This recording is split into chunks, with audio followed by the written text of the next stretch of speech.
just want to say, I hope everyone's staying safe during this time. Obviously, it's not ideal, but hopefully we can use this time to come spend a little more time with our families and kind of make the most of it. I know during this time it's around playoff time, and obviously I'd be really excited to you know partake in that. It'd be my first year, and it'd be really exciting, especially for the fans and everyone. But hopefully we can get back to playing pretty soon. Hi, John. Appreciate your time, and I hope you and your family are all safe at this time. Yeah, you too. Thank you. Just curious. It wasn't too long ago that you suffered your injury. Just how are you on that front with your face and everything? Yeah, pretty good. I mean, obviously this time has given me a lot of time to heal and recover. And if we start playing again soon, I don't think I'll have to wear the full face mask. So you can kind of take advantage of that. So yeah, at least it gave me some time to heal up. Thank you. Mm-hmm. Next, we'll go to Sam Kassan from PittsburghPenguins.com. Hey, John, I guess I'll give you the softball ones. Where are you holding up now with quarantine? Who are you with? And what have you been doing to keep busy, whether it's books, shows, movies, stuff like that? Yeah, right now I'm in Hilton Head staying with some family members, just trying to catch up on some TV shows and, playing a lot of, some board games and spending time with family, being outside, enjoying the warm weather. But honestly, just trying to stay busy pretty much like everyone else. Next, we'll go to Mike DeFabo with the Pittsburgh Post-Gazette. My question for you, John, is I'm curious if this pause has given you an opportunity to kind of like step back and reflect on your rookie year, or at least what's happened so far. And I'm curious, like, if you look back, is there any kind of like a welcome to an NHL moment that you had, and how would you evaluate how you did in your first season?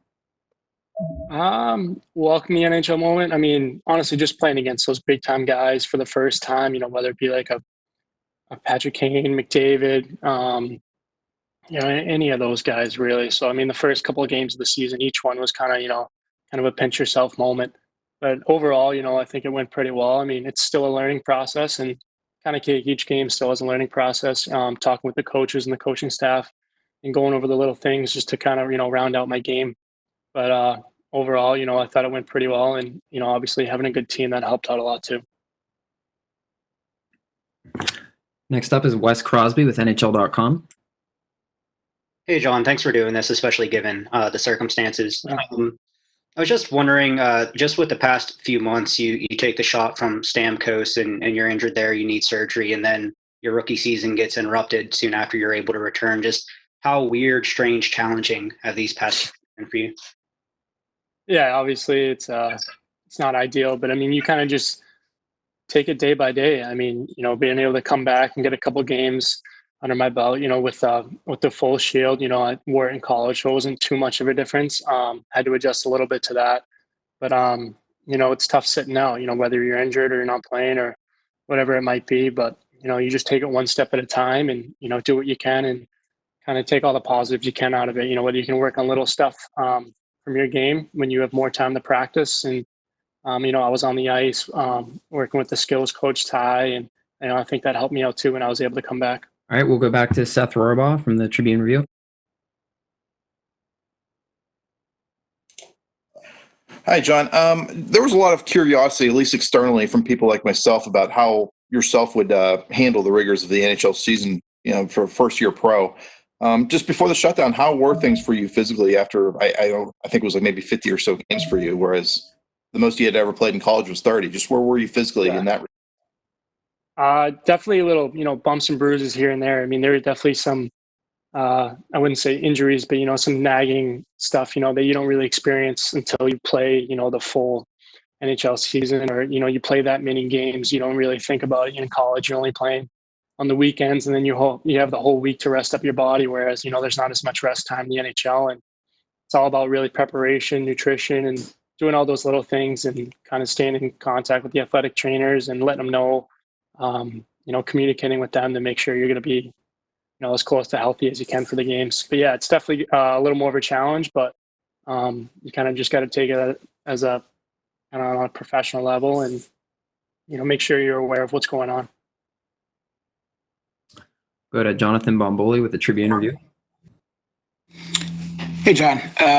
As far as off ice goes with the injury and the pause here, no one could have expected, what your rookie year was going to be like. I wonder about on ice stuff. Like, what parts of the game were what you expected, and what parts were kind of unexpected for you? Whether you're talking about like systems or D zone or special teams or whatever. Or you mean like the transition to the NHL on ice? Yeah. What you expected? Yeah. What was different than what you expected? I'd say what I was expected was obviously much higher pace of play. Everyone can contribute, everyone's skilled, everyone can make a play. So you always have to be aware of, and every game's a battle too. You can't really take any games off. Now, not that you're taking games off in college, but if you're going into a game where your team's probably gonna should win the game, you probably take a step back. But in the NHL, you can't take a step back. Every shift you have to compete, you have to be ready for, and I think that was kind of eye opening for sure. Go to Mike DeFabo at the Post Gazette. Hey, John. I think initially your plan would have been to stay in college had the Penguins not acquired you. I'm curious, had that gone as planned, what kind of classes would you have been taking right now at Harvard? Like, what would you be doing right now had you not gone that route? And I'm also curious if you ever plan to go back and eventually kind of finish your degree. Yeah, so I was psychology major with a second year in economics. So obviously along the lines of that, but the summer school is online. So hopefully I'll be able to take some summer school classes and catch up on my credits and take as many as I can, honestly, to finish, just get that out of the way while I can. Because talking with some of the guys on the team who had to go back and finish and get their degree, just the longer you wait, the harder it is. So I think, the best strategy is get it out of the way as soon as you can and, worry about the rest later. Wes Crosby with NHL.com. Hey, John. I'm sure the guys as a whole were very helpful for you this season in getting adjusted. But was there a specific guy, whether it's a defenseman or just a teammate in general, or a group of guys that really helped you out this year, just adjusting to the NHL? Yeah, I mean, there's a lot of experience in the room, and it's hard to just pinpoint one guy, but I'll just stick with the D-core and say pretty much everyone in the D-core helped me with the transition. I mean, whether it be the younger guys like, Pettersson, who, was very vocal, and, I was always talking to him about my game and about his game and how we played together, or, someone who's been around a lot longer, like Dumoulin, Schultz, Letang, Johnson. I mean, they're all just great guys. And then, they help you with the little things. And, obviously it's a big transition going from college hockey to playing that many games and dealing with the season. And, if you have a bad game or make a bad play, they just say, shrug it off, keep playing your game, don't worry about it. And, they were great the whole year. And I think that made a big difference. Seth Rohrbaugh with the Tribune Review. John, just given the limitations we all have right now with social distancing and whatnot, what kind of things are you able to do as far as workouts or training regiment right now? Yeah, so I've been in contact with the trainers, and we send them the equipment that we have here, and they come up with your own workout plan. But being here, at least get to be outdoors. Whether going for a run or bike ride, and kind of play some tennis or just be as active as possible. We might not all have a full gym setup, but you make the most of it, and it's just all about commitment and discipline. Seth, if you have another one, go ahead. John, just what you mentioned this a little bit earlier in terms of like the diet or the training and things like that. But what's the one thing that you've learned the most this season, in first year pro, as far as the off ice requirements of being a professional? What's the one thing that maybe stands out the most to you in that regard? Yeah, I'd say definitely taking care of your body. I mean, that goes a long way. It's all about the little things. I mean, it sounds a little cliche, but it's true. I mean, nutrition, stretching before, after games, working out too on the side. All those things add up, and it's big for injury prevention too. How many games we're playing and how high the compete is every game. I mean, I think there was some stat about how many injuries there were this year in the NHL, and there's been a lot lately. But you just want to do everything you can in your power to help yourself avoid that and prepare for everything. Mike DeFabo from the Post Gazette. Hey, John. This is obviously a unique situation, and one of the things that makes it unique is you obviously can't get on ice and skate. I'm curious, what's the longest you had ever gone prior to this without skating? And how long do you think it would take the average hockey player to kind of ramp back up and get back up to speed and be ready to play a playoff caliber hockey?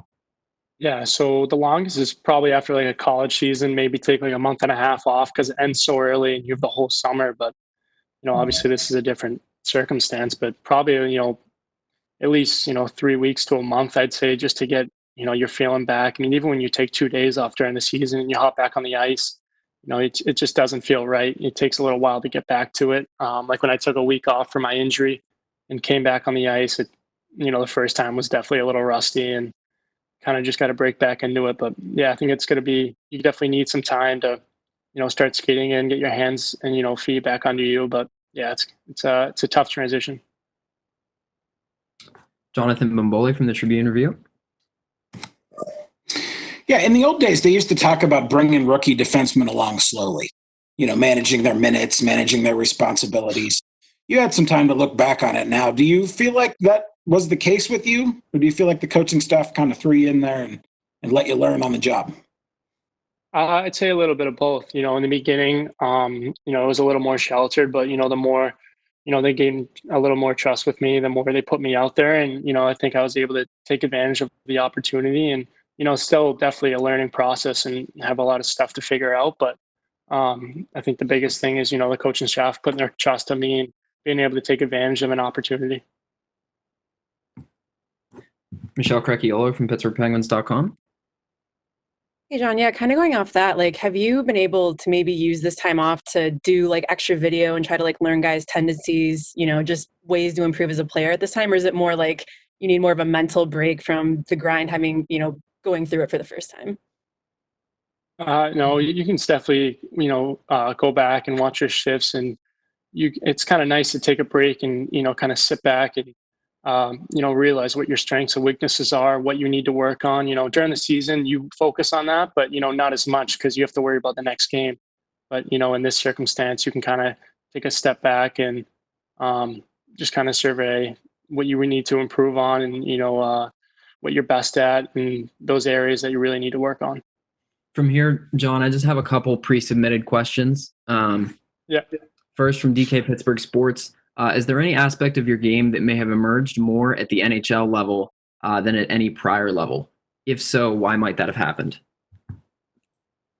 I'd say maybe the transition game, maybe being able to, the players always find, they know where you're going to be, where they're going to be. You don't really have to second guess, if they're going to make that pass or if they're going to be in that certain spot. So, I mean, I think a lot more people are on the same page, especially when we have our pre-scout meetings or, we talk about video. So those little things kind of add up, and, everyone's so smart that it really helps you out too.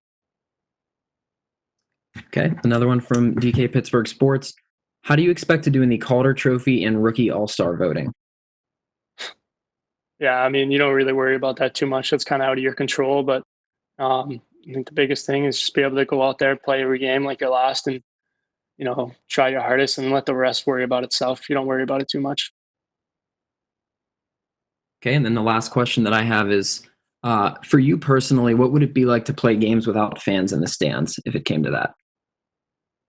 Yeah, I think it'd be tough, for sure. I think Pittsburgh is some of the, if not, the best fans in the league. And, we play in front of that, almost every other night. So I think it's going to be tough. But I mean, if everyone has to do it, it's definitely something that we're willing to do. And yeah, we're just going to have to work through it as a group and, create our own energy, which, I think we can do.